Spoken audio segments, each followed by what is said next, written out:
33-story hotel and condo project. I'd probably be Okay, like like that. stop, tap. This is a plan by the community for the community. This one here, you're showing me. No problem, Ken. Thanks for having me. It's Kent Molgat for KelownaNow. And we're joined by Tristica Curley from Fueling with Food. Thanks for coming in. Thanks for having me.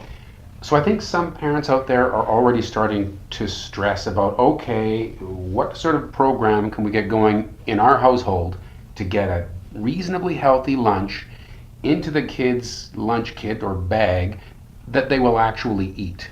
So take it off the top. What are some go-to suggestions? Yeah, it's that time of year, isn't it? It is.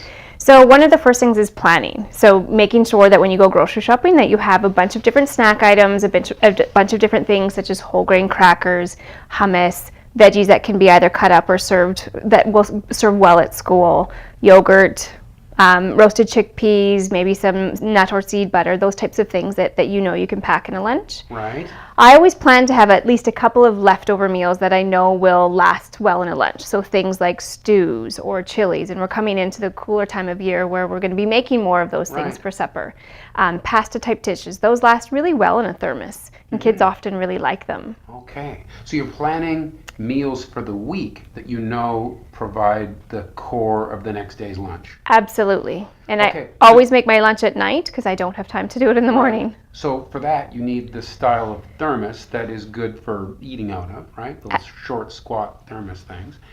And then the other question is the other sort of accoutrements to putting a lunch into.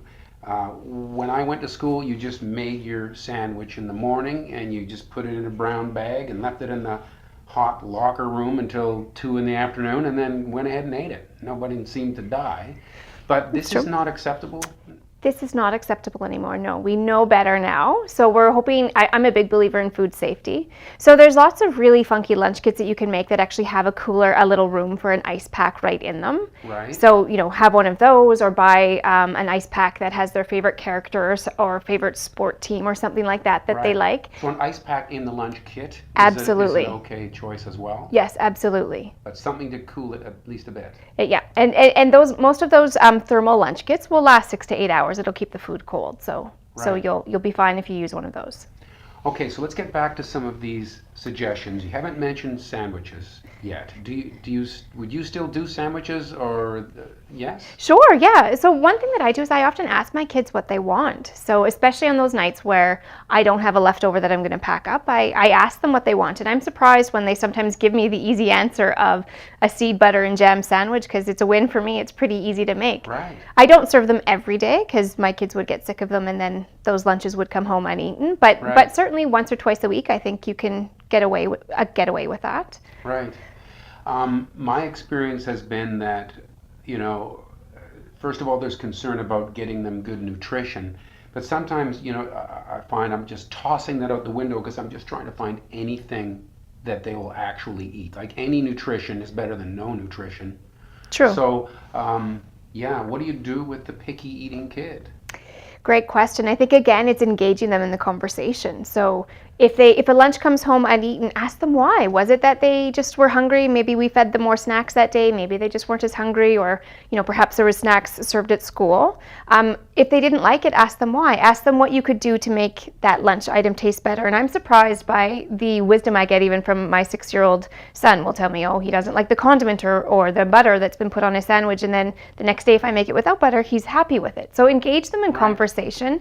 And it also puts a bit of onus on them to figure out what they would want to eat. Right. Another thing I do is if I find that a day has gone by and my kids haven't eaten much in their lunch, often what happens when you pick them up after school or you see them after school is that they're hangry. And so after that moment has passed, after we've had them snacks and everyone's feeling better, again, just sort of help them see the correlation between that. So I noticed that you weren't feeling really good after school. I noticed you were angry. Do you think it's because we didn't have lunch? How did you feel during math class when you didn't have lunch? Once they can see the function for the food, sometimes that gives them more incentive to eat it as well. Wow. So they're not necessarily putting that together. You'd think they would understand hungry, but you need to talk that up. Yeah, like most things, we need to sort of point out that cause and effect for kids. And getting buy-in, to stay on the sort of picky eater thing, getting buy-in on what's in the lunch could start even at the grocery store, I guess. Absolutely. So even in the planning stage, when you look at your week and you figure out how many days you're sort of going to have to throw something together because you won't have leftovers, talk to them. What are we going to do this week? What would you like to have? And then absolutely go to the grocery store. Maybe they pick out the type of bread, or they pick out the yogurt that they want, or whatever the case may be. And they're much more likely to eat it once they feel that they've had control over the decision. Right. The other stress that I've had is that, we hear really bad things about processed meat. Yeah. There aren't really a lot of options for any meats to put in a sandwich that wouldn't be qualified as processed.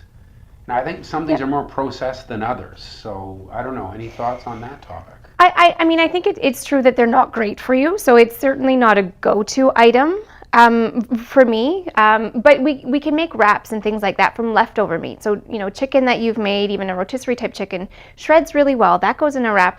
Tastes really good, and it's not processed. It doesn't have any of the nitrites in it that we're concerned with. Right. So even utilizing leftover meat is still a great way. You can put that into a wrap, sometimes into a sandwich, like a roast beef, sliced thinly. That would still work in a sandwich.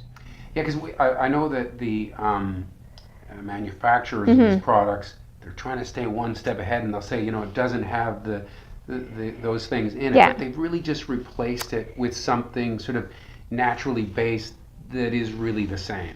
Absolutely. So if it is, if the package says nitrite free, the ingredient typically is celery seed extract that's there, which is just a naturally occurring form of nitrite. So it's basically the same thing.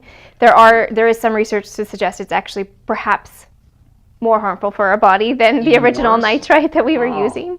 But it's certainly not, if it's any better, not much. Correct. Yeah, I think, again, try to limit those where possible, and do try to use even like a rotisserie chicken or leftover meat that you have, and put that. Your own meat that you didn't process. Exactly. Cook it. Yeah. And then make slices out of that and use that for if you want meat in a sandwich. Yeah. What are some other go-to sandwiches? If it's not meat, what's a kid going to eat? There's the old peanut butter and jam. There is, although we have to, depending on the age, we might have to do a seed butter because most, particularly younger schools, aren't allowed peanut butter. But there are a lot of seed butters that I think taste decent and kids are happy with, and they get used to it the more they have it. But like almond butter? No? Even like a sunflower seed butter, or there's a soybean butter that is often used, because sometimes schools have a no nut policy, so even almond butter would not be okay. Right. Boy, yeah. All sorts of difficult things there. And what are some other great snacks? Maybe if the central part of their meal is something that they really, they're going to like macaroni and cheese, but it's not that healthy, and you want to just fire some things in to bump up the nutrition factor. What are some suggestions there? For the snacks? Yes. Yeah, so I always try to do at least one fruit and at least one veggie in the snack. This time of year, and even in the fall, we'll have a lot of really local, fresh items that we can use, so that's great.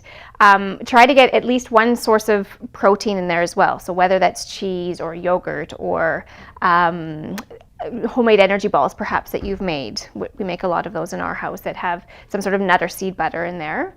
Hummus, roasted chickpeas, those are all sort of easy to add to lunches.